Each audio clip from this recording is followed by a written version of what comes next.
Mika here. Please like, subscribe, and turn on notifications so you don't miss the next parts. The chapter opens with Roman hard at work, forging metal with a hammer. He repeats the same action with a set rhythm and strength. Roman enters a trance and asks himself, what am I living for? Roman reflects that he had to survive in the face of immense pressure. Hence, I must train to be more firm. Roman is being observed by several figures and acknowledges that defeat will not be tolerated. Roman continues to train using godly inferno art, noting that it's the optimal technique for his current worthless self, even though his organs will be damaged if used too frequently. I desire a power that can face all variables. We then see Lady Jessica, and that we are currently backed into a corner. At a council meeting, the clear difference in military strength is discussed. Talks of surrendering to preserve some of the family's land have begun, but the lady of the house believes that is the one thing that we should not do, no matter the cost. Slamming her fist on the table for emphasis, she is interrupted as someone suggests surrendering might be the best choice for everyone to avoid the loss of innocent soldiers. Barco used connections to get a loan from the gold bank, but a loan without collateral would have a high interest rate. This war isn't something that only Barco would benefit from. And Barco borrowed money, the gold bank lent it, to obtain rewards from the war that both parties could benefit from. The land will be torn apart once they occupy Lawrence, leaving the council wondering what they are supposed to do. The lady states, there is only one way. The lady of the house declares that is the only way for us to survive. She then explains their strategy: close the castle gate, give up on all produce of the year, and set fire to the fields. Stock up on food as much as possible, and endure until winter comes. One of the council members questions if they just have to hold out until winter. Barco's strategy involved borrowing a large sum of money from the gold bank. However, the interest will keep rising. If the war is not over quickly, they will pressure the Barco family using the interest. The gold bank is a power that cannot be pressed simply because they have a connection to the central government. It is a battle of time. The lady of the house wonders when her daughter grew up this much. Flora's plan is accepted by the council, who agree to prepare for a desperate resistance. We will keep enduring, and keep the lineage of the Lawrence family alive. They will keep fighting to the bitter end. The lady of the house and Flair are then shown determined to prevail. Flair pulls out his sword, ready to fight, thinking whatever it is, a person's first is special. Flair finds that this sword is perfectly fit for his current self. Your name shall be borrowed from this world. The Lawrence knights approach the towering gates, and from atop the wall, the Barco proxy declares, as the proxy of Viscount Barco, I will give you all three choices. The first choice, surrender. The second, all-out war. Or third, a battle between two warriors. The Lawrence envoy replies that they will follow his decision. Yet, the Lawrence leader declares they do not believe Barco's cause, and that he has no intention to sacrifice the lives of Lawrence's people either. The Lawrence leader proclaims the third choice, to abandon your precious member of a noble family. The Barco proxy agrees that the Barco family will respect Lawrence's wishes and claim the price of blood that will be spilled in this siege warfare. The war has already begun, and the Lawrence army advances, shouting fire and forward. The Lawrence soldiers stand their ground, resolute against the Barco assault, with one shouting, do not retreat. Despite the Barco's numerical advantage, the battle's flow has diverged from initial expectations. Lawrence has fortified their defenses with deep moats and a relentless barrage of arrows. Barco's strategist is perplexed by Lawrence's unexpected strategy of locking themselves behind the castle gate. Barco's leadership questions where their strategy went wrong, deciding to prepare that. The strategist affirms the order, acknowledging that Viscount Lawrence is not that someone can easily handle. The Dmitri family, in the meantime, is portrayed as unable to handle pressure from Barco. Meanwhile, on Lawrence's side, soldiers are ordered to stay focused. Viscount Lawrence acknowledges Flora's correct assessment, leading Flora to reflect on the need to become stronger herself. She decides that from now on, she wants to walk a path in life where she solves her own problems instead of waiting around. Lawrence apologizes to Flora for forcing a marriage with the Dmitri. Lawrence apologizes to Flora, reflecting, I thought that was the only way for our family to survive at that time. He then assures her that he believes she will now always make the right call. Suddenly, the castle wall is obliterated in a cataclysmic explosion, prompting Flora to exclaim, the castle wall was destroyed. Could it be? The ominous flare is revealed. A catapult that launches a massive explosion magic at castle walls. A magic weapon with each shot costing dozens of gold. With the castle wall destroyed, Flora realizes the dire situation, understanding there are only two ways to block Flare. Counter it with a magic weapon of the same rank, or come out of the castle walls to destroy it. But she understands both options are impossible. Just as despair begins to set in, and she thinks we can't just give up like this. Flora is interrupted by news of a magic call, and learns that Roman Dimitri offers assistance, stating, "I have a way to help, so accept my call."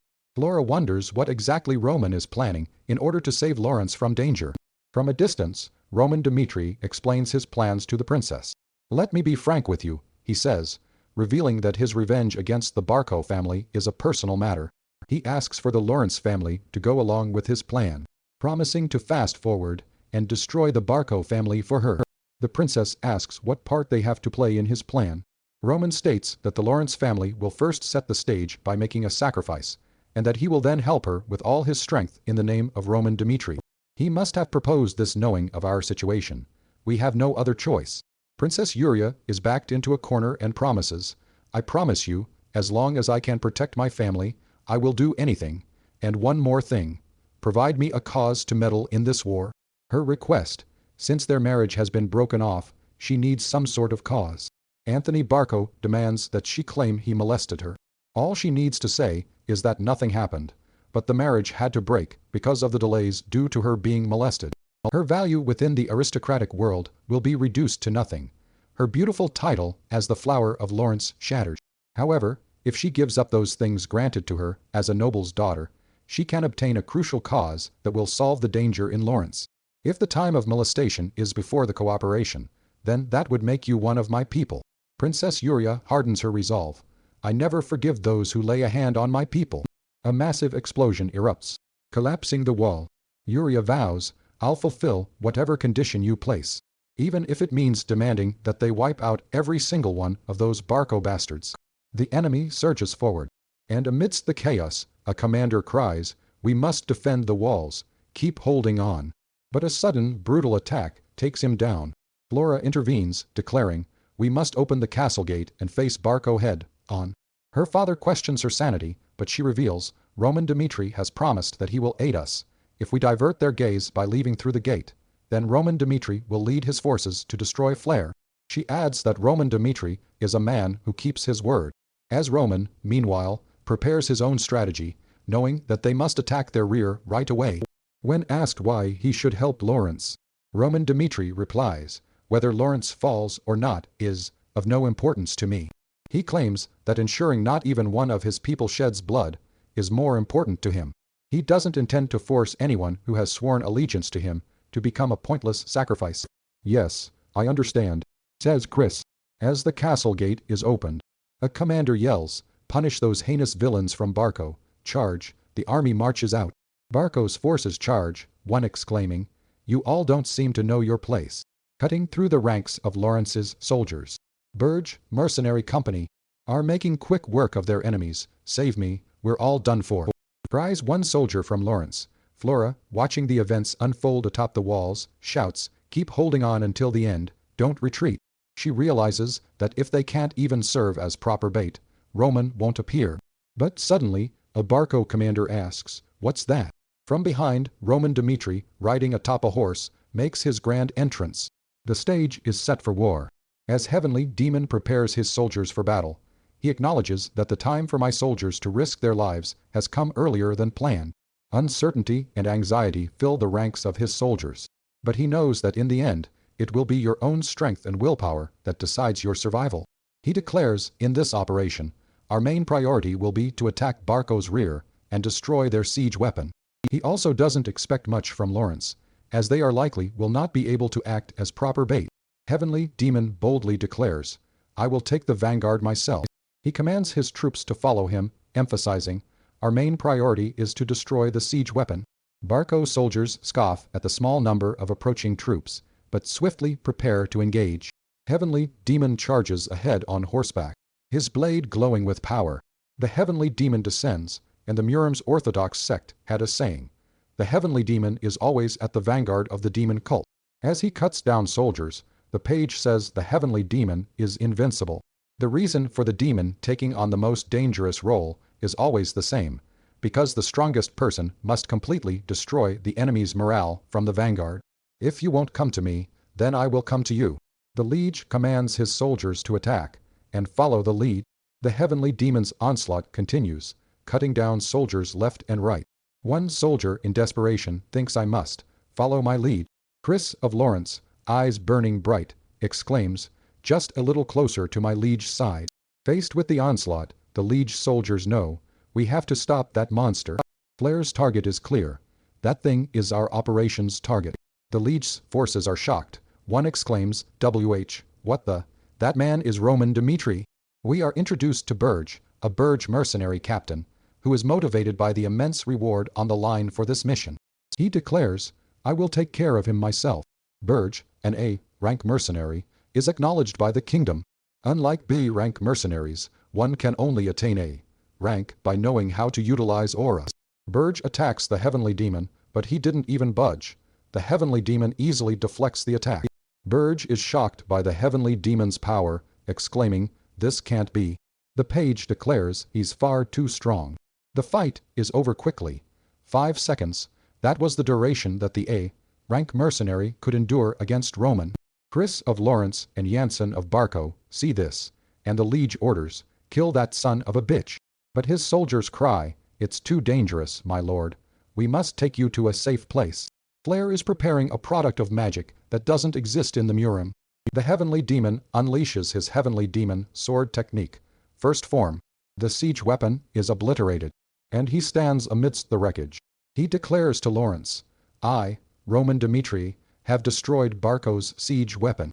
The soldiers of Lawrence erupt in cheers, and even the princess is stunned, thinking, he really did it. With the destruction of Flair, Barco has no choice but to retreat. Chris, covered in blood, used his aura differently. He had tried his best to condense his fear like Royman had done. My liege's method is the correct one, he says. Chris looks around and notices that they all chased after their liege while gritting their teeth. Chris realizes this is why their liege chose them. The Barco Knights realize that the only reason they were able to stay safe was because of Roman. You all did well to stay alive. It is thanks to Roman Dmitri, Roman says. Their role is now over. Roman and his squad arrive at Lawrence to a warm welcome. As they walk through the gate, people cheer him as hero of Lawrence. The cheers of thank you so much. And Lawrence will never forget what Roman Dmitri has done for us. Echoing as he passes through the crowd. Back at Barco, the mood is more somber, as the Count remarks, what a shame. Dmitri has given birth to a tiger. He then reflects that, if things hadn't gone wrong, then that tiger would have been my son-in-law. Back in Lawrence, the Lord greets Roman and says, oh, hero from Dmitri, I'm glad to see you again. Roman shakes his hand with a sly look. Roman stands before the princess, who expresses her gratitude. So I wish to thank you for that from the bottom of my heart. Roman replies coolly, I only did my part as promised. The princess offers to repay this favor no matter what. Roman considers this, and the princess continues, so if there's anything that you want, please speak your mind during the conference. She assures Roman, I will take your side to make sure you receive it, no matter what. With a sly smile, Roman agrees to voice his desires at the conference. If your desire to return the favor doesn't waver, then I won't go out of my way to refuse it. Finally, they prepare to head inside the conference room. The conference begins, and the Lawrence lords discuss the need for peace with Barco due to their remaining forces. One lord states that we must let go of the past and look toward peace. However, Roman Dmitri rises to interject. He reveals Barco's dire financial situation, saying Barco is currently under financial pressure. He then makes a bold prediction, declaring that what we will receive in return is the messenger's head. The Lawrence lords remain silent in the wake of Roman's statement about Barco's financial woes. One lord wonders, did you feel not, as you bore witness to that scene? As they remember the fallen soldiers, he declares Barco must not be forgiven. Another lord sighs, lamenting that we're so lacking in strength. Roman proposes just one. There is just one way. Lord Lawrence's asks, are you saying? And Roman finishes his sentence, single combat. The lord pounds the table and shouts, Roman Dmitri? Questioning what sort of cause does he possibly have to meddle in this matter. Roman declares that they must hold single combat. It is a duel between representatives of two factions to decide a winner, according to sacred ritual. Warrior battles have long since deteriorated into a battle of connections and will. It's impossible to know what master they'll invite to take part in the battle. Therefore, I will provide you with a sense of certainty starting now. Flair declares, resolving to represent Lawrence and be the first warrior. Flair confidently tells Jonathan that he will secure one victory for him. Jonathan says that the third battle will be handled by his subordinate Chris, who shows signs of genius. An advisor in the Lawrence conference room believes this is in their favor. Flair asks, "Please make your decision." As Flair whispers that he wants to be the warrior to handle any unforeseen variables. The princess thinks that he is a dangerous man. The princess agrees to the warrior battle. After only a week since the message was sent, the stage for the warrior battle has been set. Count Ertz declares, "My name is Count Ertz." Acting as the judge of this sacred event blessed by Valhalla, he states that both parties must comply with whatever the result is. The judge asks both parties to designate 3 warriors to represent them. Meanwhile, Flair is seen pouring wine while noting, "It looks like we'll have to change the order." He implies that the Barco family has been delaying, likely because they must have hired a strong external master. The final page shows a Barco knight passed out. Flair asks Ertz, "So then, how do you want to change it?" To which Ertz responds, "Chris will go first." Flair, displeased, states, "I will change the plan into one of overpowering." The crowd murmurs as Chris steps up to face Janssen, with some in the crowd stating, "It looks like a failed is going to die for no reason." Chris notes to himself that risks must be taken to become stronger. The battle begins, with Chris dodging Janssen's first strike.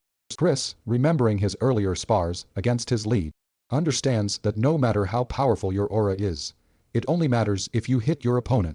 Chris continues to dodge, waiting for an opening. Frustrated, Janssen yells, "You damn rat. How long are you gonna keep running for?" Janssen unleashes a Y. Daria aura. Janssen unleashes a Y. Daria aura attack, leaving Chris unable to dodge. Chris recalls the teachings of his liege. Distance yourself from the world's logic. He remembers a thoughtless outburst of mana cannot provoke against the pure force of aura. Chris then focuses his directional plane of mana into a line, and then the line into a point. Chris uses the power of aura to strike Janssen at a single point, defeating the 3-star aura knight. The crowd erupts in cheers, as Chris realizes, as a 2-star knight, I defeated a 3-star knight. Chris emerges victorious. He states now, next. The crowd is ecstatic after Janssen is defeated, but Janssen himself remarks that he was planning on wrapping things up on the second match.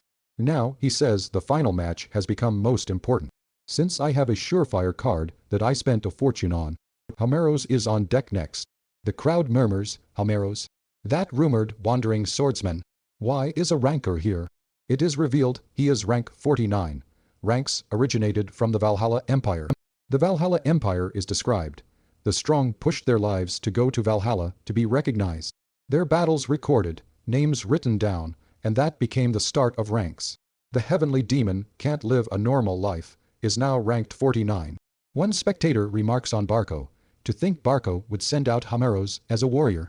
There was no one in Cairo who hadn't heard of his name. He reveled in battles against the strong.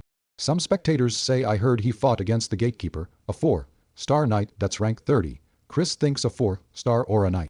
Flair has been doing some digging into Barco's forces. Suspecting Homeros is their trump card, Flair thinks, just as my opponent hid their strength, they also have not realized how powerful I am.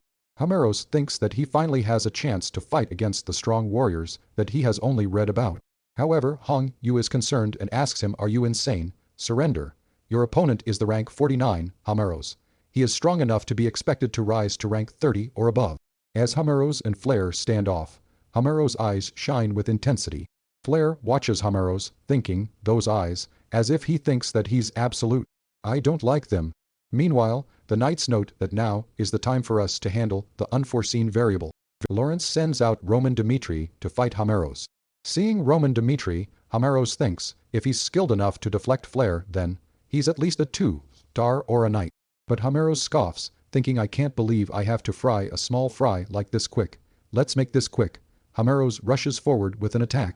Homeros makes his move, and a spectator remarks he's so fast. Flair counters with demonic magic. Dmitri assesses that Flair is pretty interesting and asks, "What method are you using to manifest aura?" As Hameros uses 3-star aura extreme, he notes, "But he's underestimating me and not going all out." Flair responds to the attack with such overwhelming aura pressure, "Sure." And then thinks, "I can't believe a man like him is rank 49. Flair decides there's no point in dragging on this battle any longer. Flair challenges Hameros, stating he should block this if you can. Flair uses the Heavenly Demon Sword technique, and ominously notes, "Technique is formless." Hameros is surprised as he sees a black wave. He remarks, "To think mana can be utilized like this, truly." Flair continues to state there are no names for the moves. As such, they are only referred to by their respective number. Flair prepares the third move. Roman is summoned and asked to take part in a warrior battle between two families. Because he refused every single A-rank mercenary request, he is unable to refuse this mission. News breaks that the superstar of Barco, who aimed to break the rank 30 barrier, was killed with a single slash. Roman recalls the Murim and reflects on how the mindset of the people in this world was deficient and garbage. Word spreads fast. Hameros is dead. Chris is shocked by Roman's victory, wondering, "Am I hallucinating right now?" He's floored by my liege's true strength, wondering if Roman had this strength before their duel. He grapples with the idea that Roman could have grown this strong so quickly.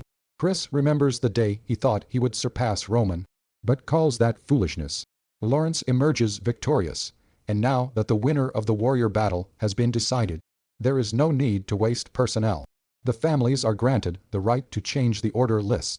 The leader of the Hameros family laments how did Hameros lose, and suspects that the mercenary guild sent him a fake warrior.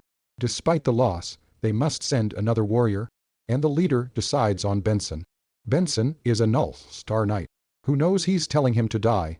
As Benson steps forward, he declares, "I am Benson of Barco." As Benson steps into the arena, the crowd murmurs, questioning his presence. From the stands, Chris watches with a grim expression. Benson approaches Kevin and declares, "My liege, I will face him." Kevin responds, "Off you go then." Benson reflects on his situation. "How did I get into this mess?" He recalls his journey. "I walked down a promising road with a supportive family thanks to my father being a knight, and became a knight of Barco. But now, the price of my loyalty is to die in a warrior battle. Shit." Benson is surprised that his opponent is Lawrence, and is grateful for the perceived opportunity. As they face off, Lawrence asks, "You want to take revenge, little brat?" Benson replies that we were both abandoned by our lieges. Lawrence retorts with, "You arrogant brat," and the fight begins with Benson yelling, "Die." Ultimately, Lawrence slices through Benson's aura, leaving him defeated and bleeding. Chris observes, noting the difference in their build is enormous. Questioning what was he thinking, sending Kevin out there. Lawrence delivers a brutal strike, leaving Kevin bleeding. The heavenly demon within Kevin awakens, filled with rage and bloodlust, screaming, "Kill him! Kill him! Kill him!" Flair tells Jansen, "Ever since you cut your own hand off, the demonic spirit art settled inside your mind. He must now drag out the demon inside you." Jansen struggles, but ultimately unleashes the demonic spirit art. Those watching shout, "Watch out above you." Jansen uses this demonic power to speed blitz his opponent. Before landing a blow, of which the force causes his opponent to shout, "Mine your head," was almost split in two. Jansen, though suffering, proclaims, "I want to become a useful sword to my liege. More useful than Chris." The demonic spirit art empowers him. The battle rages on as Jansen, fueled by demonic spirit art, attacks relentlessly. "Kill him," is the command as Jansen's strikes penetrate his opponent's aura and armor.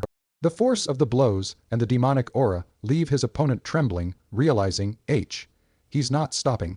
Jansen continues his assault, ultimately standing over his fallen foe, having emerged victorious in a spray of blood. Chris and another onlooker look on in horror.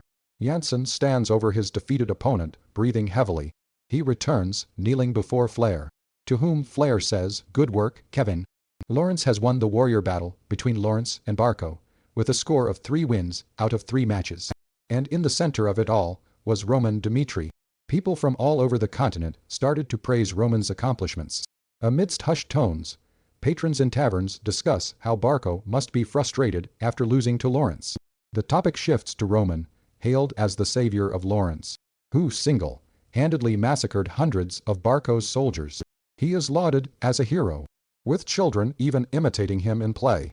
Meanwhile, at Barco Castle, Lord Barco is overwhelmed with financial troubles, and the compensation demands from Homeros and other mercenary guilds, leading to an outburst. These got him sons of bitches. He reflects on a time when Lord Barco was the powerhouse of the Northeast. Lord Barco is tormented by visions of his family begging for help, fueling his rage against Roman Dmitri. Damn it all, if only Roman Dmitri hadn't interfered. He feels that Roman's actions have tarnished the reputation of the aristocracy. Determined, he sees this as his last chance to save the Barco family. A few days later, Barco expresses his sincerest gratitude to the nobles visiting Barco. One noble urges him to get to the point. Another noble declares that just as Barco attacked Lawrence with a valid cause is extremely important in the aristocracy. He continues that Roman Dmitri interfered without cause, leading to Barco's defeat at the hands of Flair. The nobles question Roman Dmitri's motives, pondering, how does this make any sense? What cause could Roman Dmitri possibly have to help Lawrence? They agree that Roman is nothing but a stranger to Lawrence, and therefore possesses no cause whatsoever. They conclude that his actions have crossed the line. With this justification, Barco believes that he can now demand compensation from the Dmitri family to resolve his financial troubles with the Golden Bank. Just then, Roman appears, remarking, "I see you've all gathered here. I heard you had many complaints about me." Barco, in disbelief, demands, "Say it straight to my face." Roman, with a chilling gaze, simply states, "Viscount Barco." Chris warns his liege, "There's no way Viscount Barco could just leave you be, my liege." He thinks it would be best if they avoided each other. Our protagonist flatly states no, resolving that this must be seen through to the end. He declares, "I will go there alone." Meanwhile, someone wonders what Barco could have to say. With what cause did Barco open a meeting like this? Barco fumes, thinking, this snot-nosed brat dares to ignore the difference in our status. The protagonist is undeterred by the aristocrat's laws, stating, "I will personally tell you." Barco is infuriated that a common clown doesn't seem to be aware of aristocratic law. Barco explains that interfering in a war without cause is not permitted in the Cairo kingdom. He continues, laying out how he followed procedure and declared a territorial war. Barco fumes, "Do you think such a procedure was created because nobles are stupid?" Barco concludes, "The Dmitri family will suffer massive disgrace because of your actions." He adds, "They won't be able to avoid the criticism of the northeastern nobles, all for the sin of having an inept son." The protagonist then asks Barco, "Have you said your piece?" Following with, "Then I believe it's time to tell you of my cause." The chapter opens with an image of stark shock. The protagonist declares that I will take responsibility for my own people. He continues, "Since you have lost, pay the price for your sin." The protagonist then offers a deal, giving Barco the option of either giving up all the rights to the land you have plundered, or facing the total annihilation of the Barco family. Barco doesn't take the protagonist seriously, asking if he thinks he can accomplish that with that pathetic force of yours. Barco declines the offer, telling the protagonist he'll regret this. The protagonist draws his sword, asking, "Do you think I am joking?" The protagonist then explains that he'll show him what happens to those who touch his people. "The Lawrence territory is my everything." Knights Chris, Jansen, and Benson charge forth. Our protagonist says from now on, "This will be a war to protect my people." Barco's knights get cut down instantly. They are shocked by their underestimation of the protagonist's power. Our protagonist declares to Barco, "Today, I'll be taking your head." Dmitri denies any rumors about his reputation with women, saying none of those rumors are true. He declares that the truth is that he was threatened by Anthony Barco, the eldest son of Barco. Dmitri recalls attending a Barco social party at Anthony's invitation. There, Dmitri fell into Anthony's trap and found himself in the same room as Emily Barco. Anthony used this as an excuse to threaten Dmitri to cancel his marriage with Lawrence.